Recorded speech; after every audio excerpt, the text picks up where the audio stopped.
Hi friends, कैसे हैं आप लोग। उम्मीद करते हैं बहुत ही अच्छे होंगे।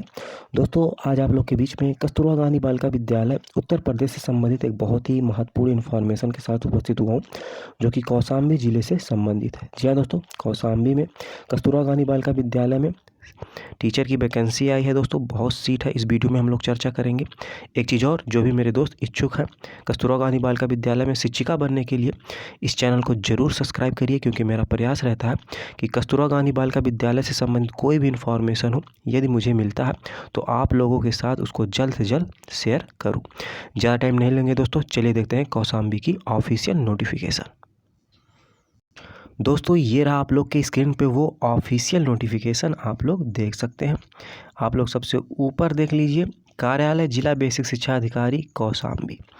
दोस्तों, इसका जो आवेदन का लास्ट डेट है, आप लोग यहाँ पे देख लीजिए, 5 जून 2023 को शाम को 5 बजे तक आपको आवेदन करना। कैसे करना है दोस्तों? पंजीकृत डाक के माध्यम से। और कौन कर सकता है दोस्तों? केवल और केवल महिला अभ्यर्थी ही आवेदन कर सकती है। किस एड्रेस पे करना है दोस्तों इसको आवेदन? आप लोग यहाँ पे देख लीजिए, जिला परियोजना कार्यालय सर्व शिक्षा अभियान, जिला बेसिक शिक्षा अधिकारी कौशाम्बी, मंझनपुर के पते पे आपको आवेदन करना है। ये तो बात हुई दोस्तों कि जो ये वैकेंसी आई है उसका लास्ट डेट क्या है, कैसे आवेदन करना है, कब तक करना है। अब चलिए दोस्तों, हम लोग देख लेते हैं कौन कौन विषय में कितनी सीटें हैं और भी कुछ महत्वपूर्ण जानकारी। दोस्तों, आगे इन्फॉर्मेशन कुछ इस प्रकार से है, आप लोग देख लीजिए स्क्रीन पे। सबसे पहले दोस्तों हम लोग बात करेंगे पूर्णकालिक शिक्षिका की। पूर्णकालिक में दोस्तों क्या है, कौन कौन से विषय होते हैं, जैसे हिंदी हो गया, गणित हो गया, विज्ञान हो गया, अंग्रेजी हो गया और दोस्तों सामाजिक विषय हो गया। ये सभी जितने भी विषय हैं दोस्तों, वो पूर्णकालिक शिक्षिका के अंतर्गत आते हैं। सबसे पहले दोस्तों हम लोग चर्चा कर लेते हैं। आप लोग यहाँ पे देख लीजिए हिंदी सब्जेक्ट का। हिंदी में क्या है दोस्तों, सीटों की संख्या जो कुल है वो 3 है। आप लोग देख लीजिए यहाँ, जिसमें से एक सीट अनारक्षित की है और एक सीट अन्य पिछड़ा वर्ग की है और एक सीट अनुसूचित जाति की है। अब दोस्तों, अनारक्षित में सभी लोग आवेदन कर सकते हैं, लेकिन जो पिछड़ा वर्ग है और अनुसूचित जाति का है, उसमें जो इस जात से बिलोंग करते हैं वही अभ्यर्थी आवेदन कर सकते हैं। दोस्तों, न्यूनतम आयु जो होती है शिक्षिका बनने के लिए वो 25 वर्ष होती है और अधिकतम जो होती है वो 45 वर्ष होती है। ये भी आप लोग याद रखिएगा। प्रतिमाह जो दोस्तों आपको वेतन दिया जाता है, ये 22,000 दिया जाता है। और दोस्तों, आवेदन करने के लिए क्या योग्यता होनी चाहिए? हिंदी विषय से आप लोग यहाँ पे देख सकते हैं, जैसे हिंदी एवं संस्कृत विषय के साथ स्नातक होना चाहिए। साथ ही दोस्तों उच्च प्राथमिक स्तर की टेट होनी चाहिए, चाहे वो यूपी टेट हो या सी टेट हो, आवेदन कर सकते हैं। और साथ ही दोस्तों सबसे महत्वपूर्ण चीज़, बीएड होना चाहिए अनिवार्य रूप से। ये तो बात हुई दोस्तों हिंदी विषय की। अब सेकंड देख लेते हैं। यहाँ पे देख लीजिए गणित। गणित में दोस्तों सीटों की संख्या ठीक ठाक है। आप लोग यहाँ पे देख लीजिए 5 है, जिसमें से अनारक्षित की 2 है, ओबीसी की 2 है और अनुसूचित जाति की 1 है। इनकी भी दोस्तों जो वेतन होती है प्रतिमाह 22,000 होता है। और जो योग्यता है दोस्तों, आप लोग यहाँ पे देख लीजिए, फिजिक्स केमिस्ट्री मैथ वर्ग से स्नातक होना चाहिए। साथ ही उच्च प्राथमिक स्तर की टेट और बीएड होना चाहिए। अब चलिए दोस्तों, आगे कुछ और भी विषय हैं, उसको भी देख लेते हैं। दोस्तों, आगे इन्फॉर्मेशन कुछ इस प्रकार से है, इसको भी आप लोग देख लीजिए। जैसे विज्ञान का देख लीजिए। विज्ञान में दोस्तों 2 सीट है, जिसमें से अनारक्षित की 1 है और अनुसूचित जाति की 1 है। आप लोग यहाँ देख लीजिए। और योग्यता की बात करें दोस्तों, तो आप लोग यहाँ पे देख लीजिए, जूलॉजी बॉटनी केमिस्ट्री वर्ग से स्नातक होना चाहिए। साथ ही बीएड और उच्च प्राथमिक स्तर की टेट होनी चाहिए। लास्ट में दोस्तों जो पूर्णकालिक शिक्षिका है, उसमें जो पद है वो विषय है दोस्तों अंग्रेजी विषय। इसमें सीटों की संख्या बात करें तो 4 है, जिसमें से अनारक्षित की 1 है, ओबीसी की 2 है और एससीओ की 1 है। तो इनकी जो योग्यता है दोस्तों आवेदन करने की, आप लोग यहाँ पे देख लीजिए, अंग्रेजी विषय से स्नातक होना चाहिए, साथ ही उच्च प्राथमिक स्तर की टेट और बीएड होना चाहिए। एक विषय और दोस्तों होता है पूर्णकालिक में, सामाजिक विषय, लेकिन उसके जो पद हैं दोस्तों इस वैकेंसी में नहीं है। अब चलिए दोस्तों, हम लोग आगे और देख लेते हैं अंशकालिक जो शिक्षिका होती हैं उनके क्या कौन कौन विषय हैं और कितनी सीटें हैं। दोस्तों आगे बात कर लेते हैं, कुछ और भी हैं, इसको भी आप लोग देख लीजिए। जैसे दोस्तों आप लोग यहाँ पे देख लीजिए, यहाँ पे कंप्यूटर विषय। दोस्तों ये कंप्यूटर विषय अंशकालिक के अंतर्गत आता है। सीटों की संख्या बहुत है दोस्तों, 6 है, इसमें अनारक्षित की 4 है और एससी और ओबीसी की 1-1 सीट है। आप लोग यहाँ पे देख लीजिए। इनका दोस्तों मानदेय जो होता है प्रतिमाह कम होता है, क्योंकि इनको विद्यालय में नहीं रहना होता। इनका जो मानदेय है दोस्तों अंशकालिक में 9,800 होता है। और जो योग्यता है दोस्तों आप लोग यहाँ पे देख लीजिए, और इसके अकॉर्डिंग दोस्तों जो भी योग्यता आपके पास हो आप लोग आवेदन कर सकते हैं। साथ ही दोस्तों स्काउट गाइड एवं शारीरिक शिक्षा की बात करें तो आप लोग यहाँ पे देख लीजिए। सीटों की बात करें तो दोस्तों ठीक है, 3 सीट है, सभी के सभी अनारक्षित की है, यानी कि इसमें सभी लोग आवेदन कर सकते हैं।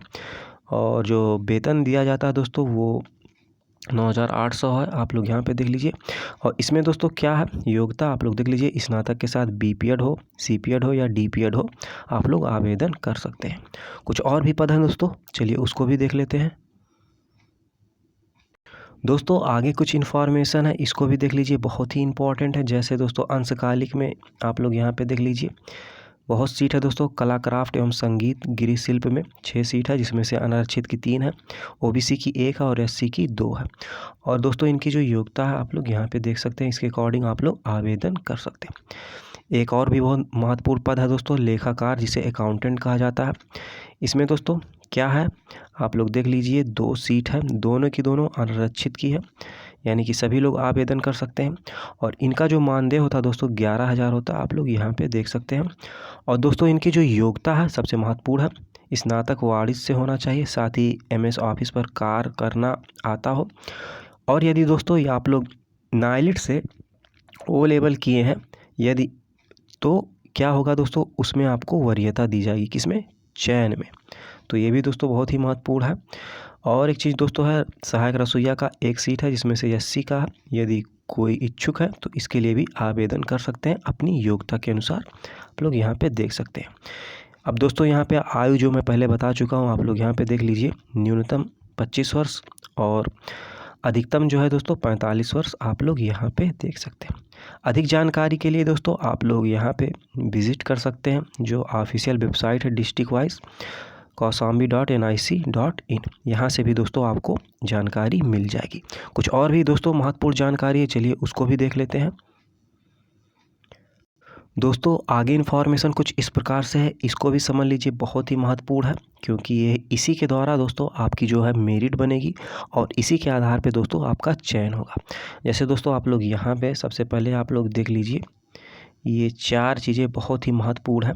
आवेदन के साथ इनका जो अंक प्रमाण पत्र है इसको संलग्न करना अनिवार्य है, क्योंकि दोस्तों इसी के माध्यम से आपकी मेरिट तय होगी।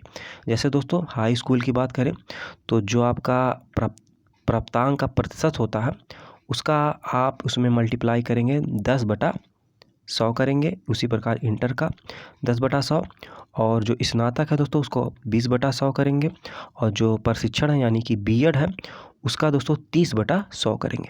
जितना आएगा दोस्तों सभी चारों को जोड़ लीजिएगा, वही आपका जो गुणांक है वो बन रहा, उसी के अकॉर्डिंग दोस्तों आपका चयन होगा। यदि दोस्तों आप लोग की कोई पहले से कस्तूरबा गांधी बालिका विद्यालय में कार्य कर चुके हैं तो 1 वर्ष के लिए दोस्तों आपको 2 अंक दिया जाएगा, और अधिकतम जो है दोस्तों वो 30 अंक दिया जाएगा।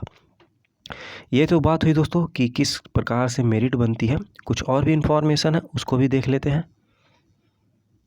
दोस्तों कुछ और महत्वपूर्ण जानकारी है, इसको भी आप लोग समझ लीजिए, बहुत ही इम्पॉर्टेंट चीज़ है, इसको बारीकी से आप लोग समझ लीजिए, अन्यथा दोस्तों आपका जो फॉर्म है वो रिजेक्ट हो जाएगा। जैसे दोस्तों आप जो लिफाफा लगाएंगे इसमें क्या है, एक बड़ा लिफाफा लगाएंगे बाहर से, और जो फॉर्म होगा उसके साथ 2 लिफाफे और अटैच करेंगे, जिसमें अपना जो उसमें दोस्तों पत्राचार एड्रेस है उसको लिखना है। साथ ही दोस्तों उसमें आपको 42 रुपये का टिकट लगाना है। आप लोग यहाँ पे देख लीजिए, पॉइंट नंबर 11 सही से दोस्तों इसको पढ़ लीजिए। इसी के अकॉर्डिंग दोस्तों आपको जितने भी डॉक्यूमेंट है वो फॉर्म के साथ अटैच करने हैं। साथ ही दोस्तों 2 फोटो भी लगानी है। एक चीज़ और दोस्तों बहुत ही इंपॉर्टेंट है, आप लोग यहाँ पे देख लीजिए, जैसे एक लिफाफे से केवल आप लोग एक ही आवेदन करिएगा। ये दोस्तों 2 करते हैं तो आपका जो फॉर्म है वो रिजेक्ट हो जाएगा। साथ ही दोस्तों कुछ और भी चीज़ है, बहुत ही महत्वपूर्ण चीज़ है। जैसे यहाँ पे देख लीजिए पॉइंट नंबर 17। इसमें दोस्तों क्या कहा जा रहा है, बहुत ही इम्पोर्टेंट है। यदि दोस्तों इसी में गलती करते हैं लोग, यदि आप भी करते हैं तो 100% दोस्तों आपका फॉर्म जो है वो रिजेक्ट हो जाएगा। जैसे दोस्तों इसमें कह रहा है कि आरक्षण का दावा करने वाली महिला अभ्यर्थियों के लिए पिता पक्ष की ओर से निर्गत जाति प्रमाण पत्र ही स्वीकार किया जाएगा। इस चीज़ को दोस्तों आप लोग समझ लीजिए। यदि दोस्तों कोई महिला शादीशुदा हो गई है तो आप लोग पति पक्ष से बिल्कुल भी जाति प्रमाण पत्र मत बनवाइएगा। उस कंडीशन में दोस्तों यदि आप लोग बनवाते हैं तो आपका फॉर्म 100% वो रिजेक्ट हो जाएगा। आप लोग ध्यान दीजिएगा दोस्तों कि जो महिला शादीशुदा है उसको पिता पक्ष की ओर से जाति प्रमाण पत्र निर्गत करानी है। आप लोग यहाँ पे देख सकते हैं। साथ ही दोस्तों एक चीज़ और बहुत ही इम्पोर्टेंट है, इसमें क्या फॉर्म के साथ संलग्न करना है आपको, 2 आपको चरित्र प्रमाण पत्र संलग्न करना, जो कि राजपत्रित अधिकारी के द्वारा होने चाहिए। राजपत्रित अधिकारी में दोस्तों जैसे कौन कौन से आते हैं आप लोग समझ जाइए। जैसे एसडीएम हो गए, तहसीलदार हो गए, इंटर कॉलेज के प्रिंसिपल हो गए, या स्वास्थ्य के जो विभाग के जो डॉक्टर होते हैं वो हो गए। ये सभी के सभी दोस्तों राजपत्रित अधिकारी के अंतर्गत आते हैं। आपको 2 चरित्र प्रमाण पत्र बनवाने हैं। ये तो बात हुई दोस्तों कुछ महत्वपूर्ण इन्फॉर्मेशन। अब चलिए देख लेते हैं दोस्तों आवेदन का प्रारूप। दोस्तों आवेदन का प्रारूप आप लोग की स्क्रीन पे कुछ इस प्रकार से है, आप लोग देख लीजिए। आपको स्पष्ट रूप से एक एक चीज़ को सही से भरना है, अन्यथा दोस्तों आपका फॉर्म जो है वो रिजेक्ट हो जाएगा। किस प्रकार से दोस्तों इसको भरना है मैं वीडियो बना चुका हूँ अपने चैनल के माध्यम से। आप लोग जाके एक बार उस वीडियो को ज़रूर अवश्य रूप से देख लीजिएगा। दोस्तों मैं प्रयास करूँगा ये जो फॉर्म है अपने टेलीग्राम चैनल पे इसको PDF के रूप में उपलब्ध करा दूँ, जिससे आप लोग इसको सरलतापूर्वक वहाँ से प्राप्त कर सकें और इसका प्रिंट आउट निकाल कर सरलतापूर्वक भर सकें। ये थी दोस्तों कुछ महत्वपूर्ण इन्फॉर्मेशन। आशा करते हैं दोस्तों वीडियो अच्छी लगी होगी। धन्यवाद।